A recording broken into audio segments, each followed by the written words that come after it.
Hey, what's up people? This is a very short and brief discussion about the Becker BK-18 fixed blade design and how I think the K-bar fighting knife eventually led to this design.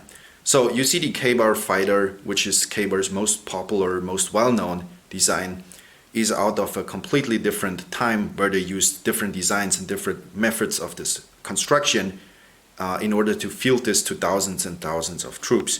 So this design eventually led Ethan Becker, like it did with many other fixed blade designers, to his own version of the K-bar fighter, which was the BK-7.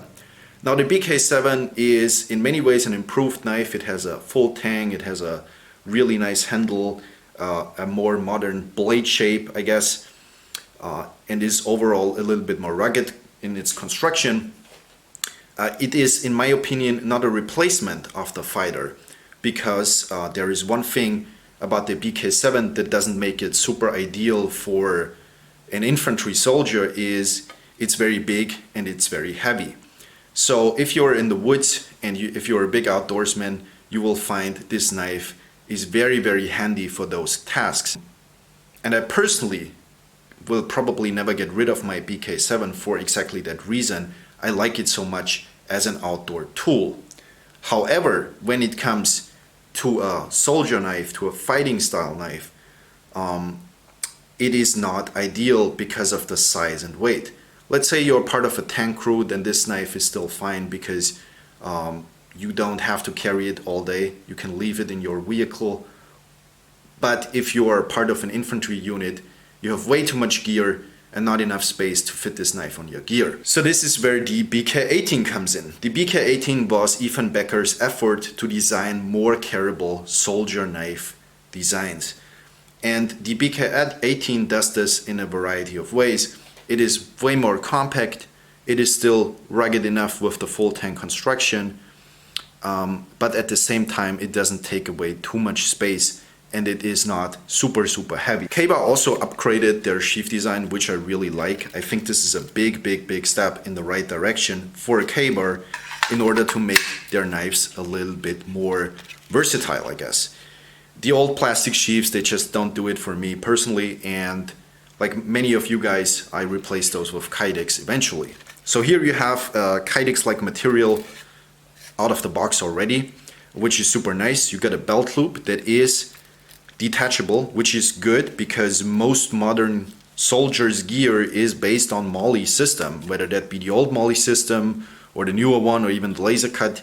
This knife will not fit on there because this basically just fits on your belt, and if you want to carry it further up to distribute the weight a little bit better, you probably would have to get rid of this belt loop, which you can, so it's a nice thing. The belt loop also has this secondary snap.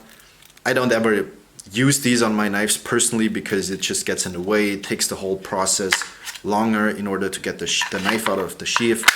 So yeah, I don't personally need that loop, but for some people it's gonna be, I guess, a good thing. So I really like the new sheath setup. They also have the BK-19, which is a more outdoorsy version, a more Nesmuk style blade, with also, again, like the BK-18 has the BK-16 handle. So this handle design was featured in previous Ethan Becker knives. The good thing about that is Ethan Becker makes really nice handle shapes. You can see you have a nice palm swell and then a nice defined end of the handle, so you're not going to slip off easily, you're not going to slip into the blade, and it feels very comfortable. It's not a super thick handle, but it's a very comfortable one. So the good thing here is that you can also use the micarta scales for the BK-16 on the BK-18 and 19 to make it even more textured and more comfortable overall. You can also see that the scales here don't line up with the spine of the knife perfectly. They do on the bottom, but not on the spine. So this potentially is a slight hotspot here, but it's not super bad in use.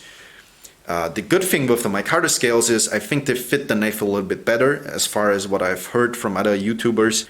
So if I would be keeping this knife and if I would be using it a lot, I would definitely upgrade to the micarta scales because these are slightly slick and like I said, they don't fit the knife perfectly. So this guy has a blade length of 4.1 inches, which is 10.5 centimeters, 4 millimeters on the spine, which is plenty of strength. Some people would be concerned that this is not enough strength, but look how much shoulder you have here. So this knife has a lot of thickness just from the shoulder itself, and it's also 1095. It's not gonna break on you easily. So 4 millimeters, plenty enough for a fixed blade design that's gonna be used, hard use. The weight of this guy is 6.7 ounces, which is 190 grams. It's not too bad. It basically weighs the same as like a really overbuilt folding knife, but it's still not super, super light. It's an okay weight, I would say, for the given ruggedness of this tool. So the handle, we pretty much discussed this. The BK-18 handle is perfect as it is. It's a good handle design. The blade itself is like a harpoon style blade, which I still cannot warm up to harpoon blades after years and years of trying out many different harpoons.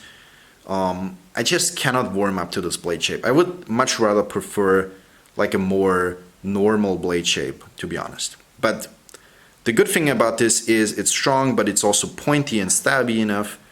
And the downside of this is that because this knife tries to be more stabby, there is less belly in this section, meaning for every cut you do like this, if you have to cut through rope, for instance, there's not going to be this sort of grabbing of the cutting edge of the belly to finish your cut. So it sacrifices, I guess, cutting ability for more stabbiness.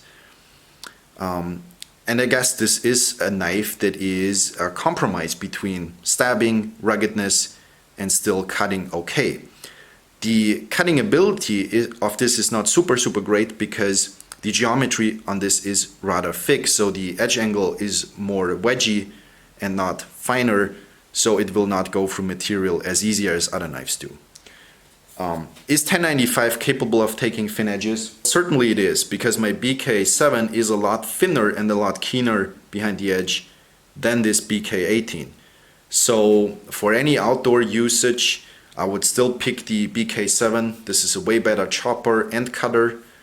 And if you want to go a little bit smaller, I would still pick the BK-16, to be honest, for like an universal style fixed blade in the size range.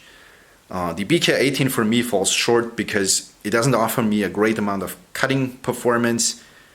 It is strong, that's for sure, but I like my knives to cut a little bit better and be strong at the same time. Yeah, the BK-18 is a nice interpretation of a soldier knife for current times. It might not be the best, but the price is also pretty good and the whole sheath system is pretty good. And yeah, like I said, I really like that they chose the handle from the BK-16. So these are my thoughts about the BK-18. It's a mediocrely good knife. It's not bad, but it's not super good at the same time. So obviously this is just a video about my opinions and my experience. And for somebody out there, this knife is going to be perfect because it offers that stabbing, but at the same time hard use capability with a little bit of cutting capability because of that wider blade shape. So yeah, it's a good knife. It's very carryable. This is a way better solution of a sheath system than what they did in previous years. So yeah, BK-18. It's an okay knife in my opinion. That's it. Thank you guys for watching, and maybe we see each other in another video.